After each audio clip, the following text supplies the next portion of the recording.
Hey guys, just starting our IGTV video, talking about nutrition part 2. Once Giselle has joined, I'll tell you the funny story of what just happened.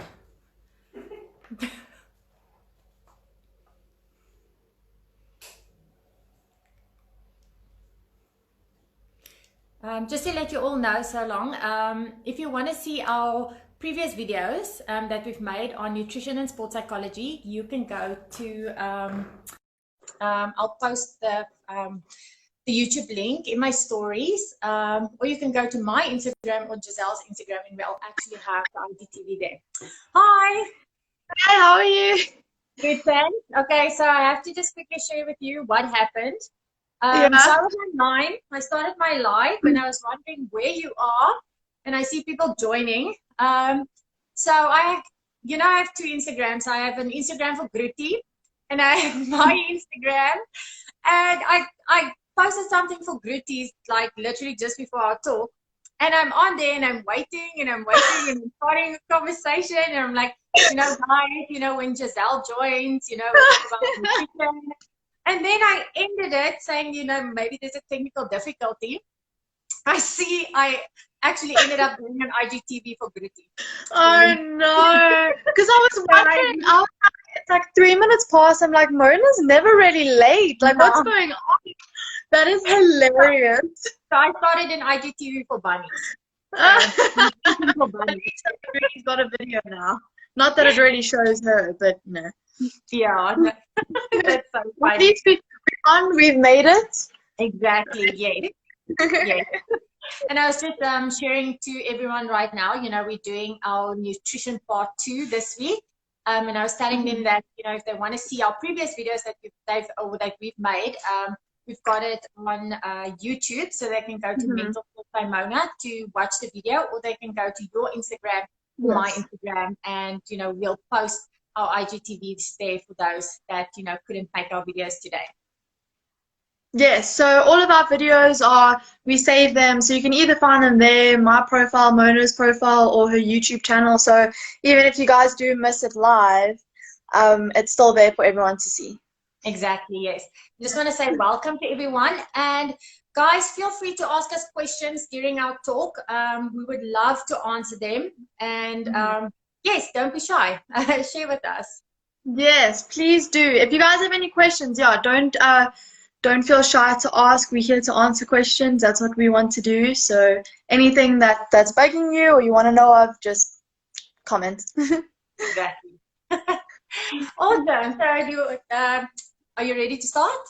Yes. Okay. Actually, sorry, before we continue, I had a nightmare last night that I just had no questions prepared and we were just talking like absolute rubbish. So this morning I was like, okay, G, I need to get my stuff together. So the technical difficulties does not start off well. So hopefully the rest runs smoothly. Exactly.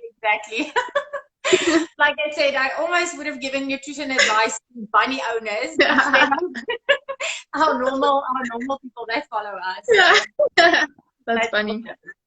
Okay, so what I'll do is I'll start with questions. And for those joining now again, guys, like we said earlier, please ask us any questions. I'll start with a question that we got, and I'll ask Giselle. And what we do is we normally, one of us will ask a question and we both will give feedback to kind of give our experiences. Both of us have a background in multiple sports and sports psychology. So we want to share from our experiences as athletes and then also from like a sports psychology point of view. Perfect. Cool. So first question that I got to you, Giselle, is do I need to count calories? So I think this is actually a very interesting question because I think as an athlete and as a sportsman, it's very important to count your calories, and not just to make sure that you're not overeating, but I think for a lot of athletes, it's to make sure that you actually eat enough. Yes. You don't actually know how many calories you're eating until you actually count them.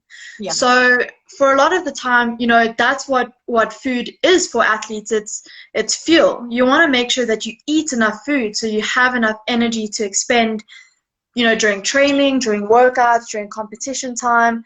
And the only way you'll know if you are doing that consistently and doing it correctly is if you count your calories.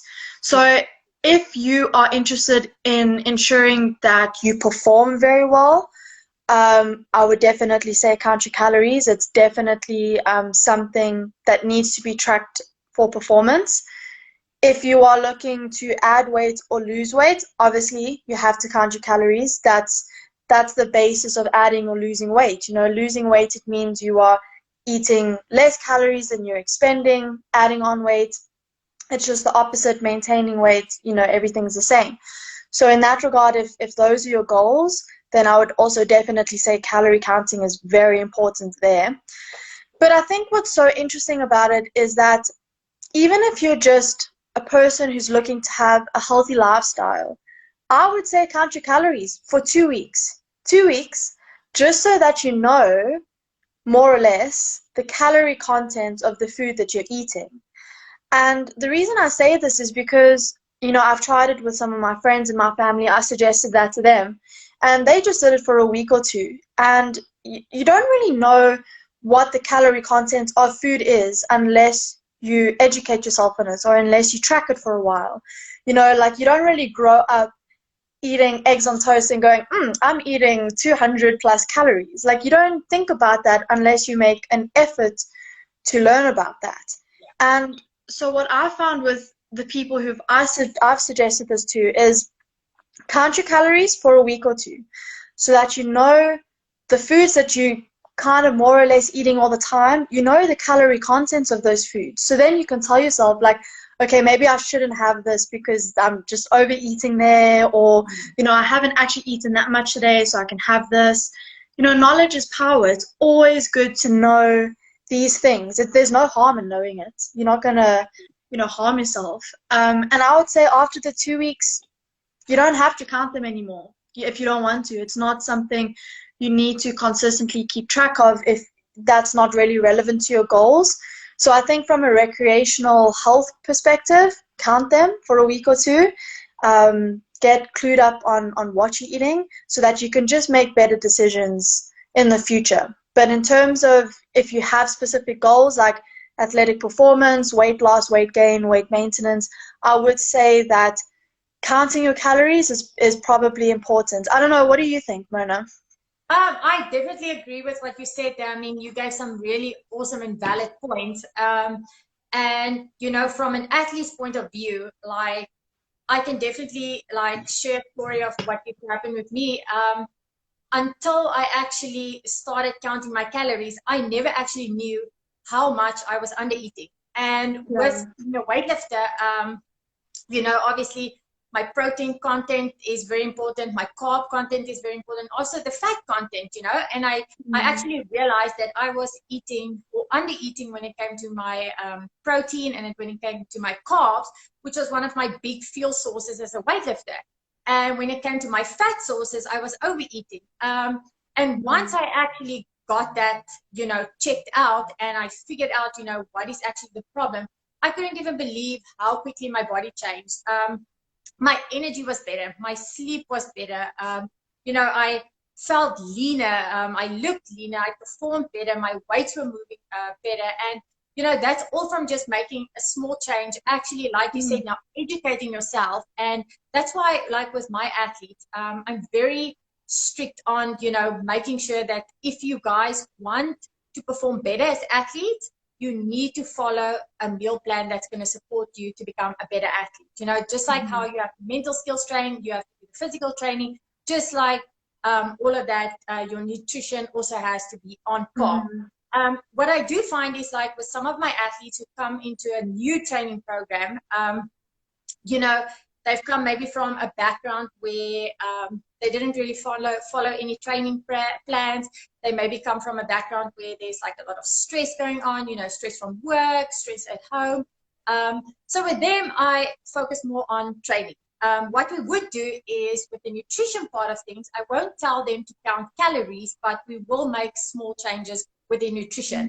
So if I see they drink too little water, I say, you know, add more water to your diet.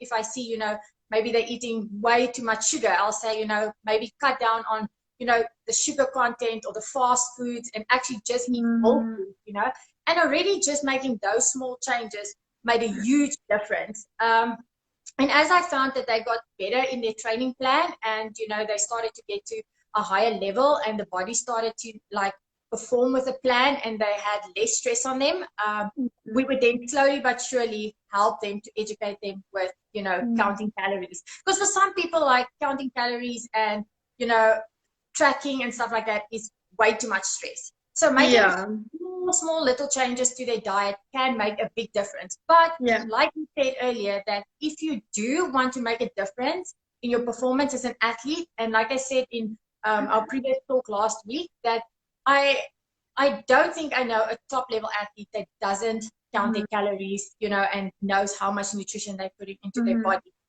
Because at the end of the day, you want to feel to perform. And to perform at your top level, you need to make sure that all areas of your life is under control.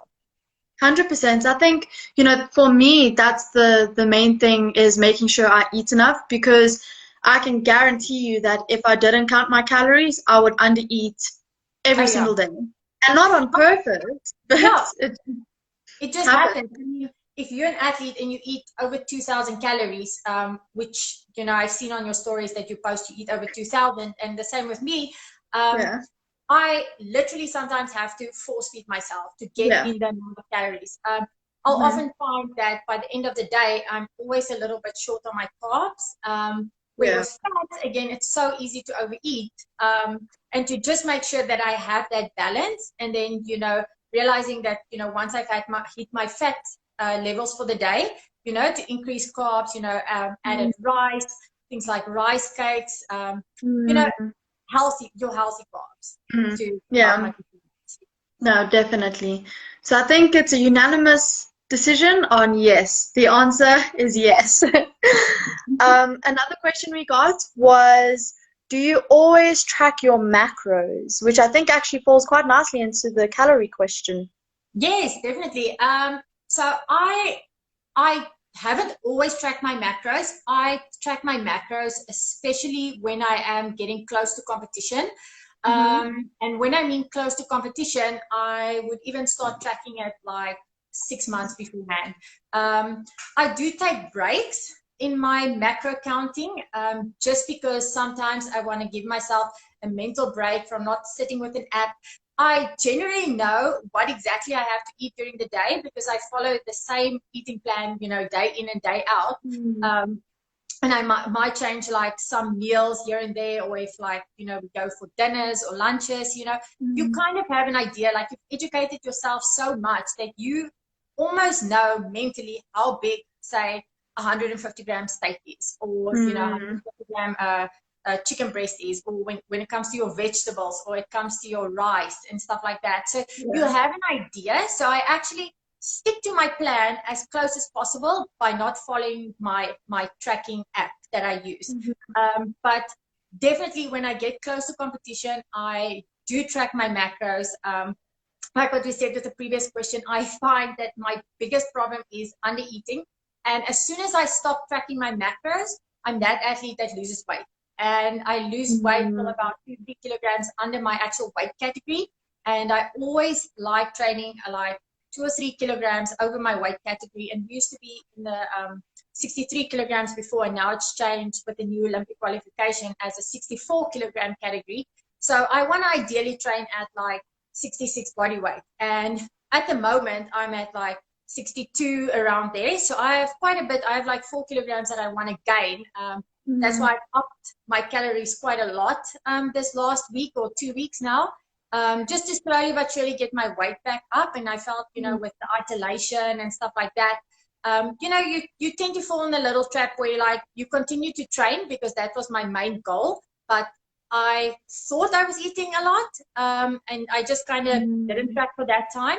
And when I got back to my tracking, I was really surprised of how little I am actually eating. And, adding that extra 2 meals, it feels like it's force feeding, but at the end of the day, if I want to perform at my best level and be the strongest that I can be and have the most energy in training, I have to make sure that I hit those numbers in order to hit my goal.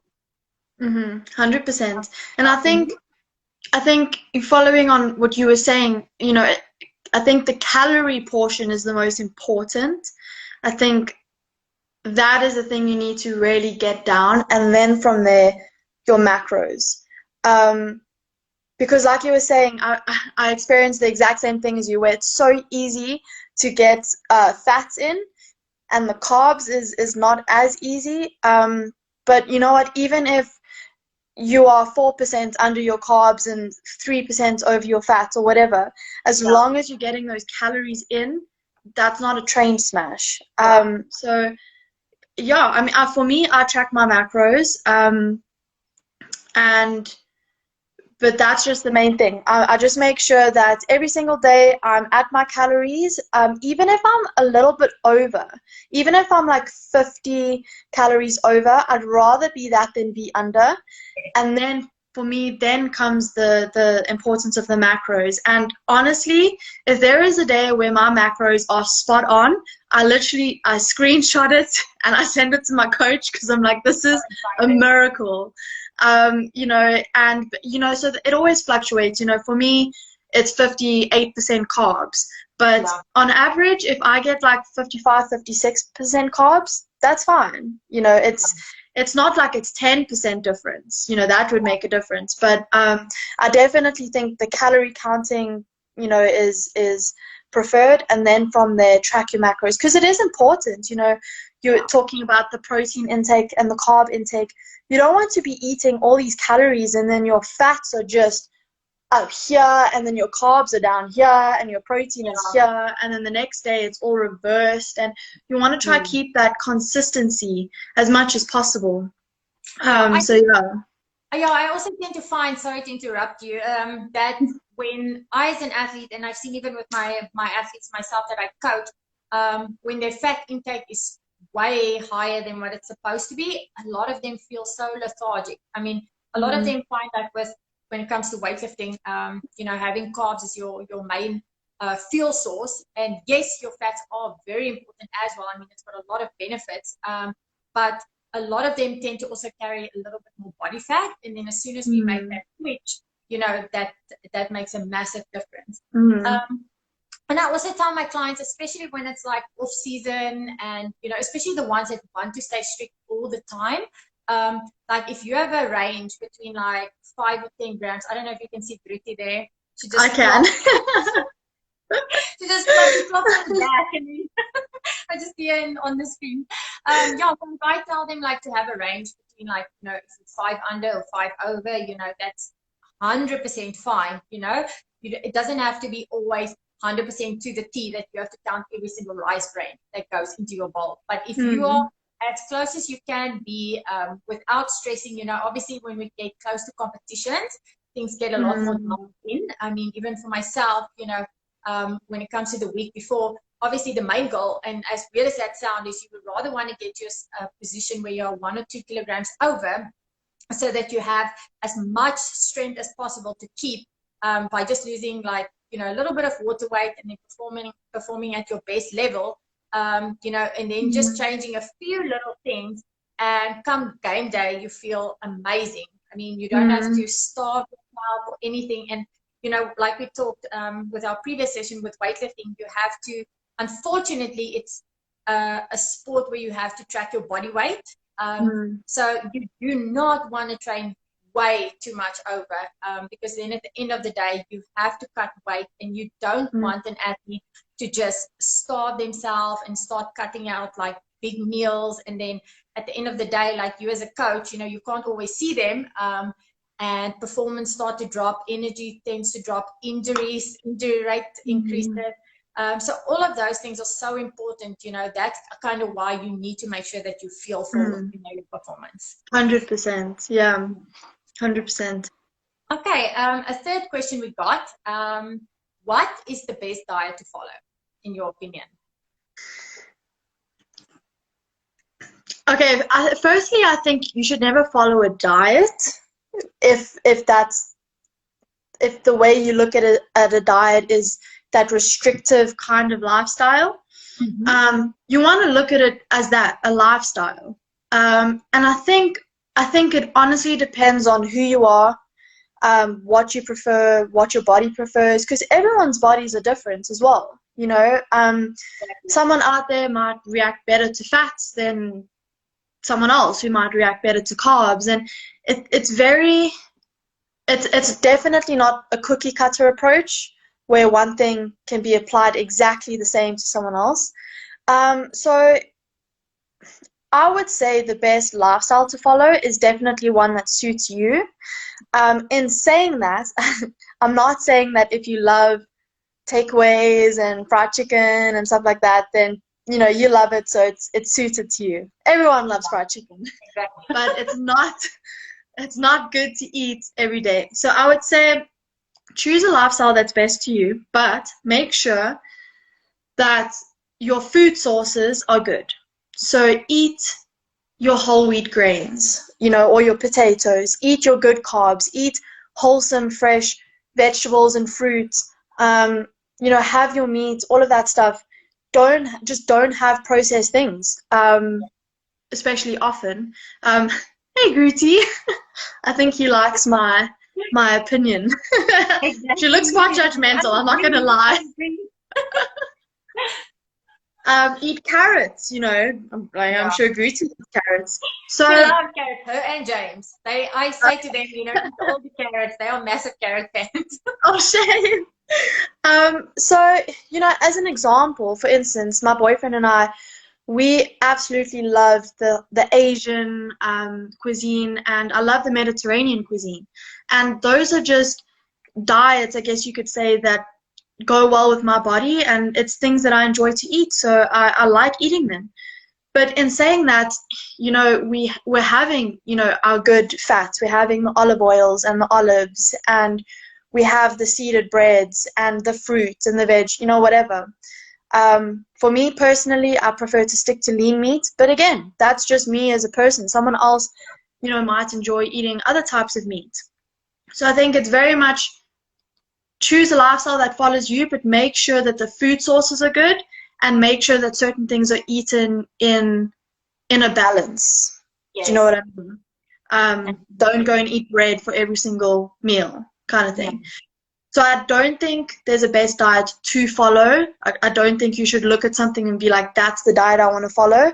I think take something that you can sustain for forever, for a long time. If you're a competitor, take something that you can sustain for a long time, something that you can eat all the time and it's good food, and just stick to that. Simple is best, I find.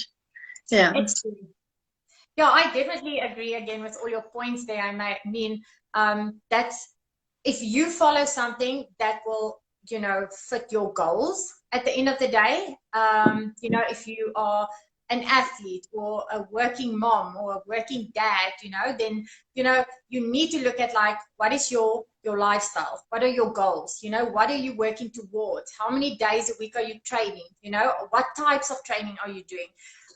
All of those things are all so important, when you choose to, decide which is your favorite, or not which is your favorite, like which is the kind of meal plan that you will follow. Like you said, it must be a lifestyle. And at the end of the day, once it's like sustainable, it becomes natural. Like people don't even think twice about it. There's nothing wrong about having a cheat meal every now and again. There's some people that, they go on these eating plans and, they totally freak out when they have like one cheat meal, or they have a day where they just, fell off the bandwagon, and they like, my whole eating plan is screwed up, all my goals is messed up. And you're like, no, just the next day, get straight back onto your plan, make it simple for yourself. I also find, to make things a lot more simple, especially if you are working long hours, and everyone has like a different preference, but to pre-pack meals, or to pre-make meals and then pre-pack them, if you make a whole bunch of, chicken or meat, and you have it over 2 or 3 days, and say, this is going to be for lunch and dinner, and you have your veggies packed in, and you maybe have your carbs. Some people don't like when food stays overnight, so obviously it depends on your preference, but it's an easy way to still stay on track and to eat your healthy food. Because I've heard so many people that always say, I just don't have the time to eat healthy. So the quickest thing is like stop at a Starbucks and get snacks, or stop, like you were saying, like stop at McDonald's or KFC, and yes, those food actually, they taste nice, but are they going to benefit your goals? And then at the end of the day, like your life, your health, your skincare, all of those things. Obviously, when it also comes to like diet plans and stuff like that, it depends on the sport that you do. So if you do a sport like bodybuilding, yes, you will probably follow a diet like close to competition that will be super sucky, and they diet for like 10 weeks straight. But that's what they choose to do. That's their goal, and that's what they're working towards. As weightlifters, as CrossFitters, powerlifting, we all have our different goals, and if we can eat a certain way that's going to benefit our life, then go for it. I mean, it's going to be hard work. It's not going to be easy in the beginning. All changes take time. But if you can slowly but surely start to make these changes till it becomes a lifestyle, then at the end of the day, it's going to become natural. Exactly, and exactly what you said there. It's so interesting how I found that I haven't had Coke or any fizzy drinks probably for 6 years, and I haven't had any form of takeaway probably for about 2 years. And it's so interesting how I tell people that my body, after a point, does not crave that stuff. Yeah. It doesn't. If I'm craving something sweet, I naturally tend to get it from a healthier source than something like that. And but if I go a few days without eating vegetables, my body will crave it. Will crave vegetables. So your body wants the nutrients. When your body craves something, it wants nutrients. It's not asking to get all that shitty, ugly food. It's asking to get certain nutrients that you can get from elsewhere. If you can get those nutrients from healthy products, you'll actually find that you won't actually be looking for them from unhealthy places. And more often than not, if you have a Coke after not having Coke for a year, you probably won't like it. It'll probably be way too sweet. And I say this because, obviously, as someone who, as competitors, I think we're a little bit more strict on ourselves with that. But, the people around me, the people that I stay with and everything, they are not as into that as I am. But that's even something I've noticed from their lifestyles as well. If they cut something out slowly, not cold turkey, they reduce the intake, and then eventually they actually don't want it anymore. And I think that's such an amazing thing to listen to. If your body's not asking for something, don't give it to it, because then it'll become addictive again, and then you'll fall into that habit. So just to add on to the whole lifestyle thing, if you just make small, slow choices, they'll snowball eventually into your healthy lifestyle, and then you won't even think twice about the choices that you make. Exactly. No, I totally agree. What I think is also a big thing is it tends to be in what you were saying now with like the people that you're living with. And I'm not saying them, but I'm saying people in general. People are always scared of what other people will say.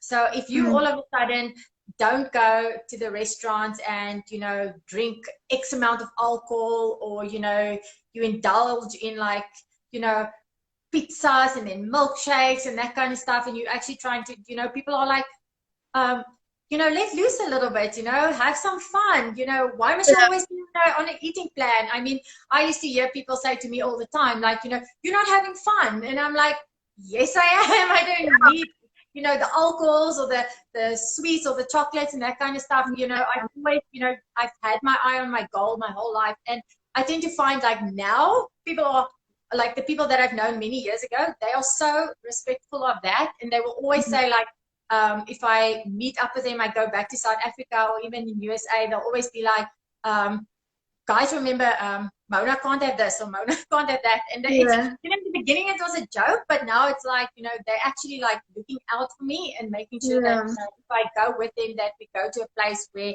I can also eat, and I can also, I don't have to sit there and be like, oh, I have to order black coffee type thing, if I want to have my cappuccino or my gluten-free stuff. And then still, you can still enjoy yourself, still go to the social, but just making clever choices. at the end of the day. 100%. 100%. Awesome. Okay, Mona, we got another question. How does your competition eating plan change from your general eating plan? So that's a good question. It doesn't change that much. When I start to get strict and I start counting my calories and, tracking my macros, I tend to have the same eating plan that I followed during training leading up to my competition. And the reason why I have that is because those are the foods that perform best with my body. So if I had to have, a different kind of diet, and all of a sudden, a week before my competition, I changed my diet completely. It's, I've come to a stage where I've gotten to learn how my body works. And if I change certain foods, I start to feel bloated, I feel sluggish. And it's not worth it to take a chance like that when it comes close to competition. So, I also want to do what's best for my training. And when my training goes really well, you go into competition feeling confident, you feel strong, you've done the work both physically, mentally, and obviously with your nutrition. And obviously, if I go to a competition and I have to cut some weight, I will make some changes to my diet. I won't go, for instance, if I'm used to only eating red meat and chicken, all of a sudden going to eat fish, that kind of stuff, different kinds of foods, because I know already what's working for my body. We will alter my macros, obviously getting closer to the competition, because like I said, it just depends on if I need to gain a few kilograms or if I need to lose a few. Obviously, the goal is to make sure that, if I'm a competition day, like the day before, just to be maybe 1 kg over, and it's basically no adjustment at all. I go with my same meal, the same breakfast I eat, during the day at the moment. I'll eat the same breakfast before my competition, because I know that is the breakfast that fuels me. It's a breakfast that gives me the most energy. If I compete late at night, obviously we'll adjust things as follows, maybe change around a few meals to make sure that when I do compete, I feel energized. Again, I don't feel sluggish. I don't feel bloated. The most important thing is to know what works for your body. And I tell my athletes this, I tell anyone that I speak to, do not go and make crazy changes leading up to a competition. If it doesn't work, in your training, and you go and do it for your competition and you make these massive changes and it ends up affecting your performance, it's not what any coach or any athlete wants. So stay on a routine as much as possible, and that includes your eating. So yeah, and generally, if it's months, 6, 5, 4 months before competition, I don't mind going to restaurants every now and again. I don't mind having 1 or 2 cappuccinos a day, kind of being relaxing about that. But obviously when I get closer, I make sure that everything is dialed in to the T. Yeah, I think what's so awesome about, athletes and everything is that they are very good at falling into that kind of routine and pattern. And so you don't really want to mess with that much, because it's become such a routine. And if what you're eating is working for your training, don't go and change it completely for your competition, because you ultimately training to compete. So that doesn't make any sense. So I agree with you. I think find the foods that work for you, and that's all about experimenting as well. Like we said in the previous chat, you need to play around with certain things and see what works for you, see what doesn't work for you. And like we said, everyone's bodies are different. For CrossFit, because I think the competitions are obviously quite different to weightlifting. Again, I also keep my eating. My eating's consistent basically all year round. Obviously, depending on what my coach is giving me in off season, on season. But generally it's the same foods. It's just high quantities of other things, low quantities of other things. When it comes to competition day, because we obviously compete 3 days, it's honestly just whatever I can eat during that time. Because for me, I don't really have much of an appetite in between workouts and everything. And so I would rather eat something like an energy bar or a toasted cheese, something I wouldn't generally eat leading up to the competition. I'd rather eat that in between workouts so that I have energy in my events, as opposed to trying to force feed myself rice and I can't actually eat it, and then I'm low on that energy. So in terms of in competition, we kind of, again, we stick to the good foods. We have our fruit, our vegetables, but if there's a moment where I don't have an appetite, it's just, gee, whatever you can get in, just get in. Other than that, like we were also saying, if it becomes a lifestyle, it's difficult to change that routine. So you're not really going to try and overcomplicate it that much. So yeah, I agree with what you said 100%. Awesome. Okay, a next question that we got. What are empty calories? So empty calories is where you eat something that might have an energy content, but it lacks in nutritional content. So it doesn't have the essential fatty acids, it doesn't have the vitamins or the minerals or the irons or, all of that stuff. So as an example, it would be your soda drinks, it would be your sugary sweets, your white breads, your takeaways. So if you had to put those into a calorie counter, they would come up with a lot of calories and a lot of energy. But if you are eating a takeaway burger, you are not getting any nutritional value out of that. And what I mean by that is that you are not getting any of your essential fats. So yes, you're getting a lot of fats that's coming up on your calorie counter, but they're not good fats. You get things like good fats and bad fats. You're not getting any good fats from that like you would if you had your fish or your olives or your olive oil or whatever, your nuts.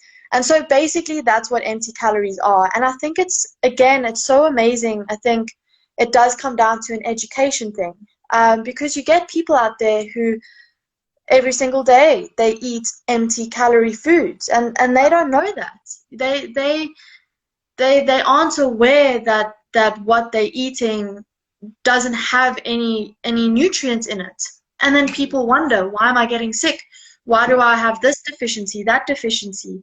Why do I have to take these tablets, and etc., etc.? And that's ultimately the food that you want to go for. You want to go for really nutrient-dense foods. Yeah. So even as an example, even if you want to have a takeaway burger, man, I'm just craving a burger, I just want a burger.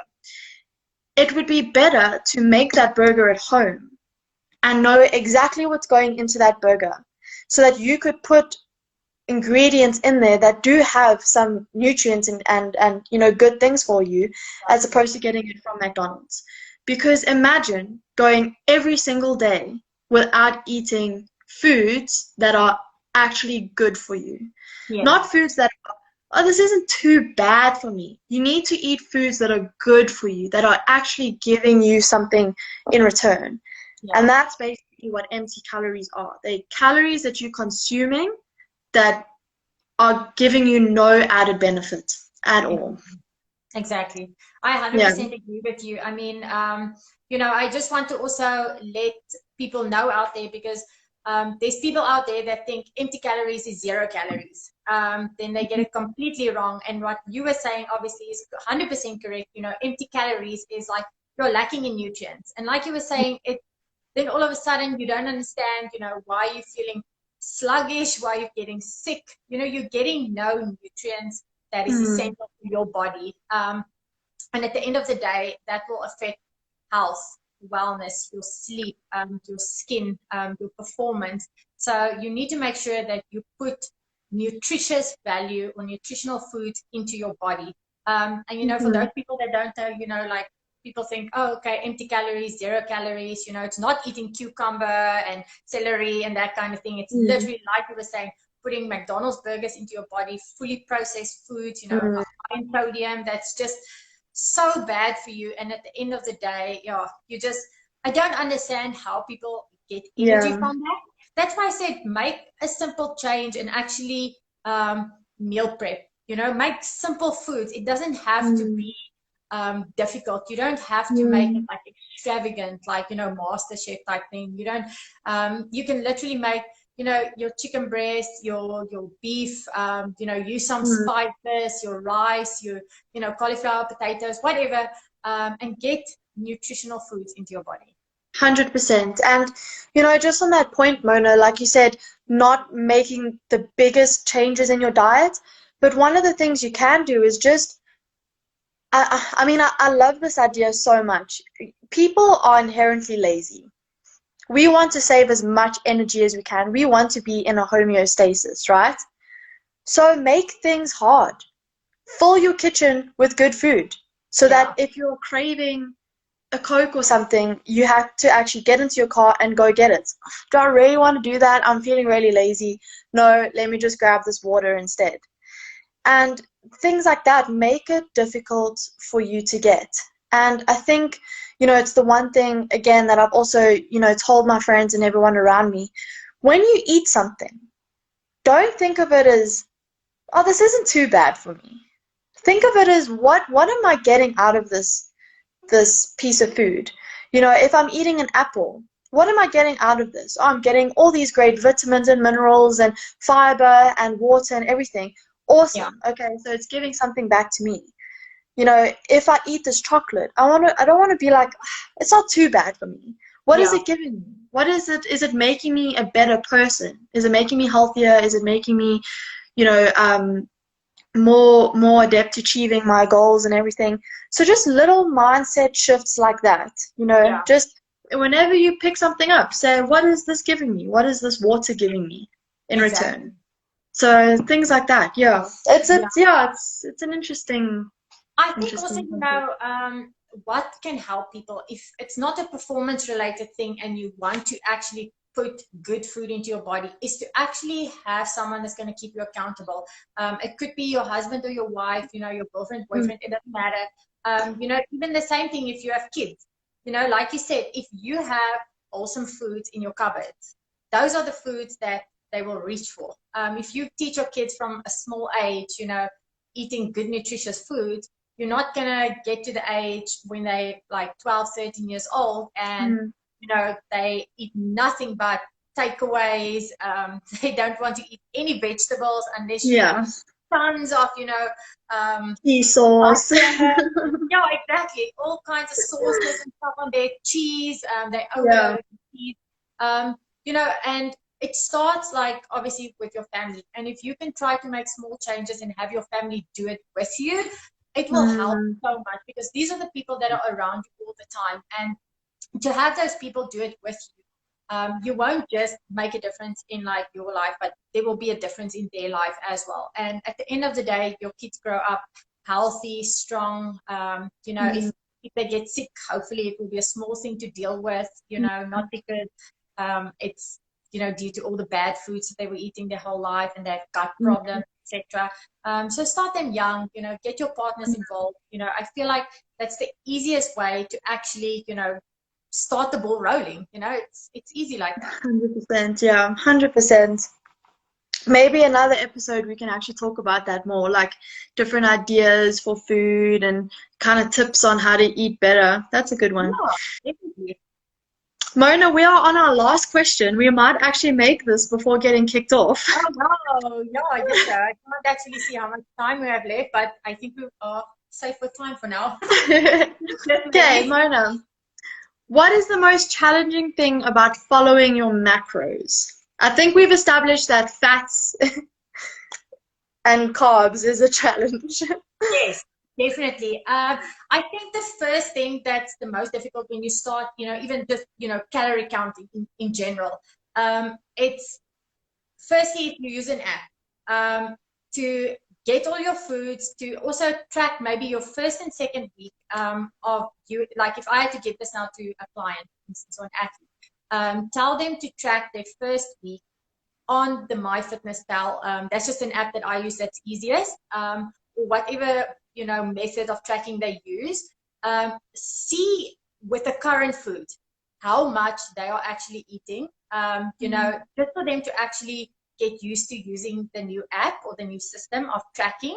Once I as a coach know exactly what my athlete is eating and what quantities, what amounts, even what foods they like, etc. Then you can start to make changes to, their macros.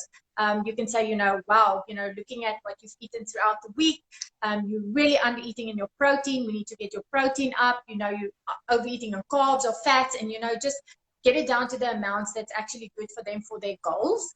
Once they've done that, I think for them to, like I said, get used to the app, get used to the system of tracking food. So many people, like, it's such a big mission, and I think people are scared of tracking food because they know they have to weigh food, they have to use cups as measurements and stuff like that, and it's scary, and people don't often have the time or the patience to do this. But if you do it the first week, it's probably the most challenging week that it's going to be for you to learn how to use that, learn how to use a food scale, learn how to, use cup measurements or tablespoon measurements or teaspoon measurements. And from there on, things will become easier. So it's getting yourself started, starting small, tracking what you're eating at the moment. And then, once the coach and you make a difference, or make some changes to your plan, then, it starts to become easier. And, once you've done it for a month, for 2 months, you will be surprised at how easy it is. It's so, like with MyFitnessPal, you scan the product, it comes up onto your MyFitnessPal, you can see the nutrients and everything, the macros and everything in it, and, you work from there. You can track, you can see, you can make your breakfast, your lunch, your dinner, you can make your snacks.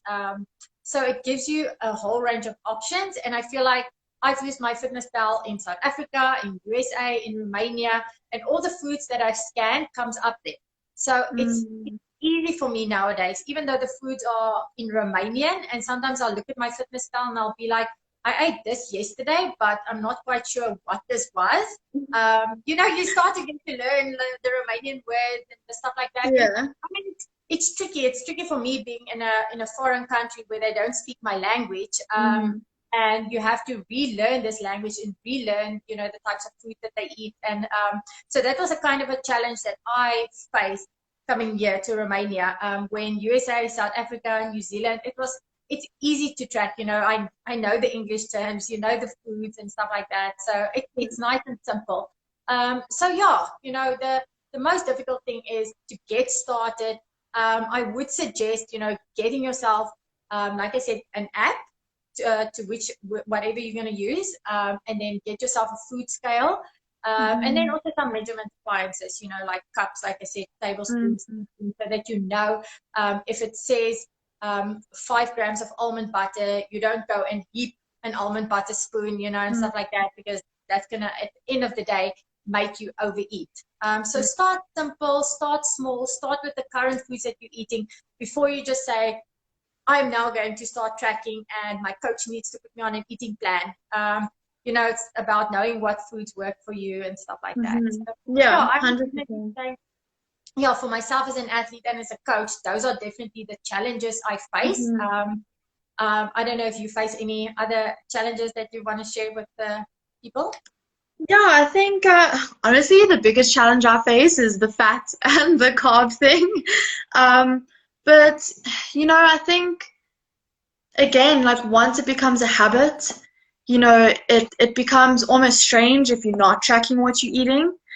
You'll reach like the afternoon and be like, oh sure, but I haven't put in my breakfast or whatever. And it's really nice because, say for instance, it's a Sunday and you with your family or your friends and you really haven't like tracked anything.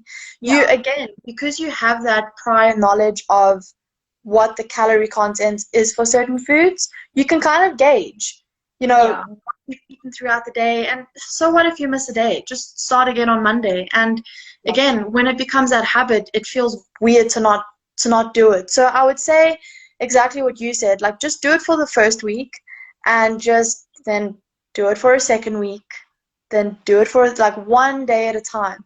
And then you'll start to see that, if you miss a day or if you miss a meal, you'll actually feel strange. You'll be like, oh damn, I need to track this. And don't put too much pressure on yourself, like if if you miss a day or you miss a meal, so what? Just start again the next day or the next meal. And you know, it's all about the learning process and the journey and the experimenting. So I think be open-minded to it as well. Try out apps if one app doesn't work for you. Like you said, in Romania, like things can be a bit strange. If one app doesn't work for you, try a different one. Yeah, I would say, yeah, just consistency and just be kind and nice to yourself. I think also like a thing that could definitely help people if they do tend to forget to track. And like you said now, be kind to yourself, you know, don't be like, oh my gosh, I haven't tracked the whole day, I'm such a failure. You know, Yeah. even if you can remember like nearby what you've eaten, then you know already Mm-hmm. that's you know an important thing. But they can set a time in their diary or on their phone, make a little reminder. Mm. You know, in the morning, as soon as I wake up, I'm gonna you know put my foods into my fitness pal, and you know once the foods are there, also then it's easier to stay on track. It's when you're like, okay, when I eat a meal, I'm gonna track it. You tend to find that sometimes you forget for like 5 hours to eat. Mm.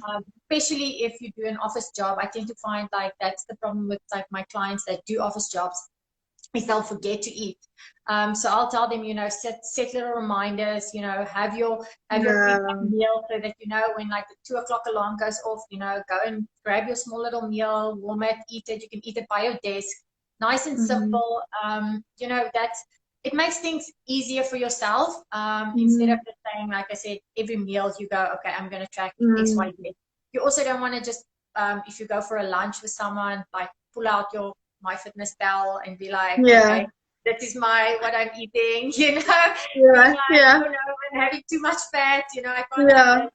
So, you know, be lenient with yourself. If in the Mm-hmm. beginning you just get your calories in, that's a start. And don't eat Mm-hmm. calories. Yes, exactly. And I think also just one more thing on the calorie counting, you know, or the macro counting is that it does pick up foods that you've had quite often. So say for instance you have eggs on toast every morning. Those foods will come up as the top option. So it's not like you have to search that all the time. And they even have on my calorie counter, I can make my own like food basically.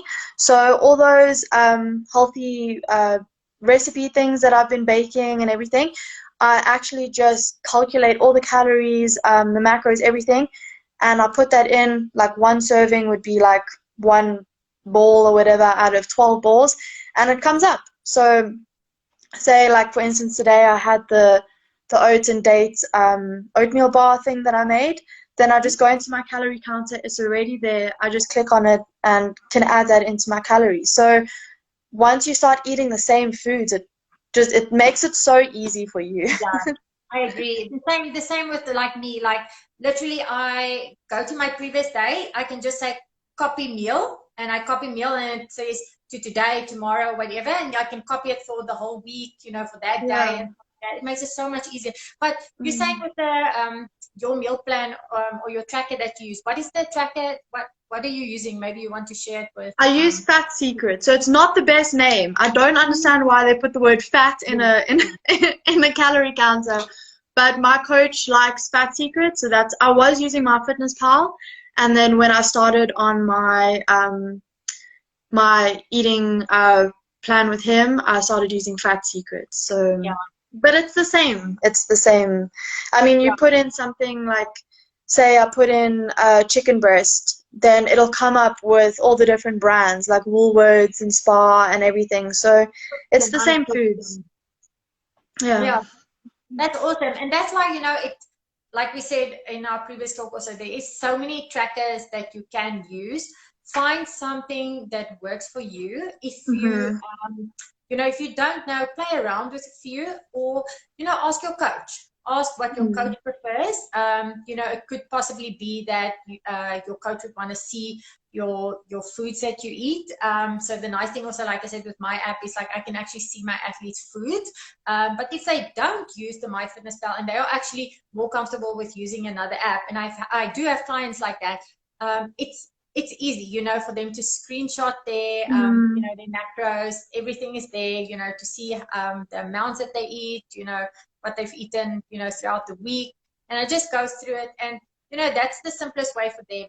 You don't want to make it a stressful thing, so make it as easy as possible, and small changes, like the smallest change that you can make, if literally you've been eating processed food all the time, just by making small changes to that and start to eating whole foods.